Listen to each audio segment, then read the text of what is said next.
ମିଛୁଆ ରାଧୁଆ ନୁହଁ, ତୁ ହଉଛୁ ପରମ ବେଧୁଆ। 4 ଘଣ୍ଟା ହେଲାଣି ଆଖୁ ବଣରେ ଖୋଜି ଖୋଜି ଆମ ହାଣ୍ଡିରୁ ପାଣି ମଲାଣି। ଏ ପୁଅ ସତ କହ, ତୁ ବାଘ ଦେଖିଛୁ ନା ନାହିଁ ବା? ସାଙ୍ଗେ ସାଙ୍ଗେ ଫଟୋ ଉଠେଇକି ବାହାରକୁ ଆସିକି ଦୌଡ଼ିକି ସମସ୍ତଙ୍କୁ ଡକାଡକି କରି ଆଉ ଡେରି କରନି, ଗଲ ଜେସିବି ଡାକିବା, ଆଖୁ ଗେଟ୍ ଟା ଟୋଟାଲି ସଫା କରିଦବା। ନାଇଁ ମନଟା କାହିଁ ମୋର ଟୋଟାଲି ବୁଝୁନି ନା ଘର ଧରୁନି। ଆରେ ପୁଅ ତୁ ଯାହା କହୁଛୁ ସତ କହୁଛୁ ତି? ତୁ ସତରେ ବାଘକୁ ଦେଖିଥିଲୁ ତି? ନା ତୋ ଉପରେ ମୋର ନା ବିଶ୍ୱାସ ପାଉଛି ନା ଭରସା ପାଉଛି। ଟୋକା ବୟସ ହେଇକିନା ଟୋକଇରେ ବୁଦ୍ଧି ଟିକେ ରହ। ଆଚ୍ଛା ମଉସା, ଇଏ ପୁଅ ଯାହା କହୁଛି ସତ କହୁଛି? ନା ସେ ଲୋକ ମିଛ କହିବନି ବଢିଆ ଜଣା ହଉଛି। କି କଥା, ମଉସା ତ ଆଉ ଏ ବୟସରେ ମିଛ କହିବେନି। ତାହେଲେ ବାଘ ଗଲା କୁଆଡେ? ଟୋଟାଲି ଆଖୁ କିଆରି ଖୋଜି ସାଇଲୁଣୁ, ବିଲ ଖୋଜି ସାଇଲୁଣୁ, ଆଉ କଣ ପାଣି ଭିତରେ ଲୁଚିକି ଅଛି କି ଗଡ଼ିଶା ତୋରି ଖାଉଛି? ନାଇଁ ତମେ ଖୋଜ ଖୋଜିବାର ଟୋଟାଲି ଅବହେଳା କରନି। ଯଦି ଲୋକ ନ ହଉଛନ୍ତି କୁହନ୍ତୁ, ମୁଁ ଅଫିସକୁ କହିକିରି ଆଉ 2-4 ପ୍ଲାଟୁନ ପୁଲିସ ମଗେଇଦେବି। ହଁ ଖାଲି ଶୁଣ ମାନେ ଖାଲି ବାଘର ତମେ ପାଦ ଚିହ୍ନ ଦେଖନି, ବାଘ ବା ଯୋଉ ଗୋଟେ ଯାଇଥିବ ତାର ଛାଇ ପଡିଥିବ। ହଁ। ଆଚ୍ଛା ମାଉସୀ, ଆପଣ କହିଲେ ଆପଣ ସତରେ ବାଘ ଦେଖିଛନ୍ତି? ଝାଳ ଯାଇଥିଲି ସେଇ ଠିଆ ହେଇଥିଲା, ମୁଁ ଦେଖିଲି। ଦେଖିଲେ କେମିତି କଲର କେମିତି ଥିଲା? ଏଇ ଯେମିତି ଫଟୋ ଦେଖୁଛ ସେଇ କଲର। ଇଏ ମାଉସୀ ସେ ବାଘ ବା ହଳଦୀ ବସନ୍ତ ନୁହଁ। ତାହେଲେ ବାଘଟା ଗଲା କୁଆଡେ? ବାଘ କଣ ମୂଷା ହେଇଗଲା କି ଗାତରେ ଗଳି ଲୁଚିକିରି ଅଛି ନା କଣ? ଘରେ ଗୋଟା ବାଘୁଣୀ ସେମିତି ରଖେଇ ଥୋଇ ଦଉନି, ଏଠି ସତ ବାଘ ବି ଶଳା ଦେଖା ବି ଦଉନି। ମଣିଷ କୋଉ ବାଟରେ ମରିବ? ଆଚ୍ଛା ପୁଅ ତୁ ସତ କହିଲୁ, ବାଘକୁ ଦେଖିଛୁ? ଫଟୋ ମୁଁ କ୍ଲିକ୍ କରିଛି 12:48, ସେଇ ଟାଇମରେ ଦେଖିଲି। ଝରକା ଜଷ୍ଟ ମୁଁ ଅଇନା ଦେଖି ମୁଣ୍ଡ କୁଣ୍ଡଉଥିଲି, ଆଖି ପଡିଗଲା ଏପଟେ, ତ ସାଙ୍ଗେ ସାଙ୍ଗେ ଫଟୋ ଉଠେଇକି ବାହାରକୁ ଆସିକି ଦୌଡ଼ିକି। କି ପବନ ବୋପା ମା, ମୋ ଛାତି କଣ ହେଇଯାଉଛି ଖୋଜି ଖୋଜିକିରି। ଶଳା ମୁଣ୍ଡ ଟିଣ ହେଇଗଲାଣି। ଶଳା 4 ଘଣ୍ଟା ହେଲା ତୁ ଆମକୁ ନେଇକିରି ଆଖୁ କିଆରିରେ ପୁରେଇଛୁ ରେ। ଶଳା ଆଖୁ କିଆରିରୁ କାଦୁଅରୁ ପୁଣି ବିଲ। ତୁ ଭଲ ଏଡିଟିଂ ଶିଖିଛୁ। ଏଆଇ ବାମ୍ଫ ଦେଲୁ ଆମକୁ ବାଘ ନା କହି। बड़ा हरामी हो। ହଉ ହେଲା, ଆଉ କଣ, କିଛି ତ ଅସୁବିଧା ନାହିଁ। ପିଲା ଲୋକ ଟିକେ ମଜା କରିଦେଇଛି, ଆମକୁ ବି ବହୁତ ଆନନ୍ଦିତ ଲାଗିଲା।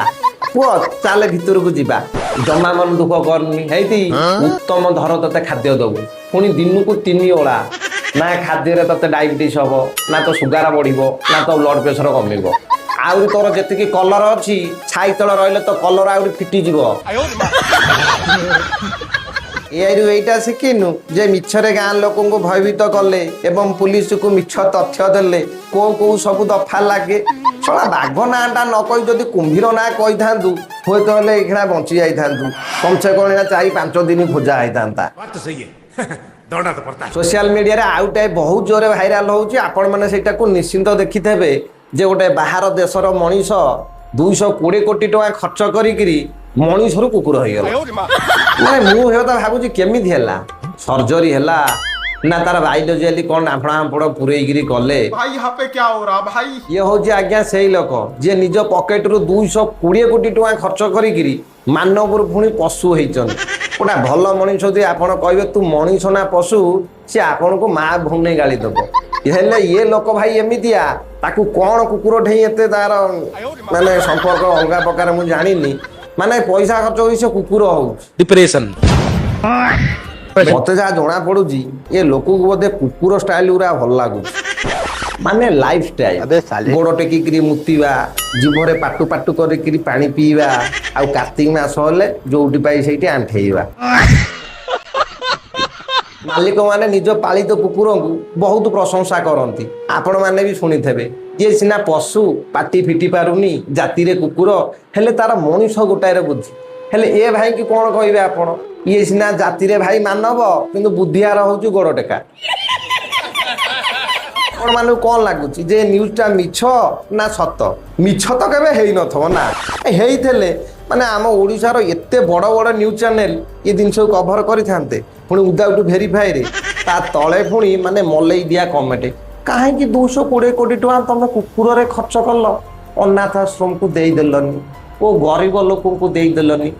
ଆରେ ବାବୁ ମାନେ ଭଉଣୀ ମାନେ, ଦୟା କରିକି ଆପଣ ଏଇଟା ତ ଚେକ୍ କରନ୍ତୁ, ସ୍କ୍ରିନଶଟ୍ ନେଇଯାଆନ୍ତୁ, ଏଆଇରେ ପକେଇ ଦିଅନ୍ତୁ, ପଚାରନ୍ତୁ যে ভাই এটা সତ না মিଛ ভাই এআই জমানা ଇଏ ହେଉଛି ସେଇ ଚ୍ୟାନେଲରେ ଯୋଉଠି ଏଇ ଭିଡ଼ିଓଟା ପୋଷ୍ଟ ହୋଇଥିଲା ହେଲେ ତାକୁ କୋଉ ଶ୍ୱଶୁର ପୁଅ ଉଠେଇ ଆଣି ତାକୁ କ'ଣ ଭାଇରାଲ କରିଦେଇଛି ଯେ ଭାଇ ଚାରିଆଡ଼େ କିଣା ଖାଲି ଟିଭି ଟିଭି ଟିଭି ଟିଭି ହେଇକିରି ବାଜୁଛି। ଆଖି ଯାହା ଦେଖୁଛି ତା ସତ ହୋଇଥିବ ତାର କିଛି ଗ୍ୟାରେଣ୍ଟି ନାହିଁ କାରଣ ବେଳେବେଳେ ନିଜ ଆଖି ହିଁ ଆଗେ ଧୋକା ଦେଇଥାଏ। ମୋ ସ୍କ୍ରିନ୍ରେ ଗୋଟାଏ ଭିଡ଼ିଓ ଚାଲୁଛି ଆପଣମାନେ ଦେଖିକିରି କୁହନ୍ତୁ ଯେ ସନ୍ନ୍ୟାସୀ ଜଣକ କ'ଣ ରୋଷେଇ କରୁଛନ୍ତି। ଭାଇ ମୋତେ ବି ପ୍ରଥମ ଦେଖାରେ ଲାଗିଥିଲା ଯେ ଚିକେନ୍ ଲେଗ୍ ପିସ୍। ନାଇଁ ଭାଇ ସେ ଚିକେନ୍ ଲେଗ୍ ପିସ୍ ନୁହଁ, ସିଏ ହେଉଛି ପଣସ କଠା। ଆପଣମାନଙ୍କର ମୁଁ ଜାଣିଛି ବିଶ୍ୱାସ ହେବନି, ଇଏ ହେଉଛି ସେ ବାବାଙ୍କର ଆଇଡ଼ି। ଆପଣମାନେ ଚାହିଁଲେ ଯାଇକି ଚେକ୍ କରିପାରିବେ। ତାଙ୍କ ଆଶ୍ରମରେ ପ୍ରାୟତଃ ଏମିତିଆ ରୋଷେଇ ହିଁ ହୁଏ, ମାନେ ପଣସ କଠା।